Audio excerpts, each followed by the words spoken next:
నిరుద్యోగులకు ఉద్యోగాలు రావాలన్నా, రైతులకు రుణమాఫీ కావాలన్నా, కోతలు లేకుండా కరెంటు ఉండాలన్నా ప్రజాశాంతి పార్టీ గెలవాలని ఆ పార్టీ చీఫ్ కేఏ పాల్ అన్నారు.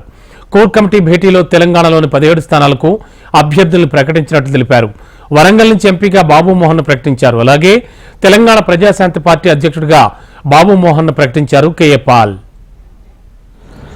నిరుద్యోగులకు ఉద్యోగాలు రావాలి అంటే, రైతులకు రుణమాఫీ అయి తగిన సమయంలో కరెంటు కోతలు లేకుండా కరెంటు సప్లై చేయాలి అంటే, అన్ని విధాల వారిని ఆదుకోవాలి అంటే ప్రజాశాంతి పార్టీయే రావాలి. ప్రజలందరూ మార్పు కోరుకుంటున్నారు. ఆ మార్పు మనమే తేవాలి అని తెలంగాణ 17 పార్లమెంటు నియోజకవర్గాల్లో పోటీ చేయమని, ముఖ్యంగా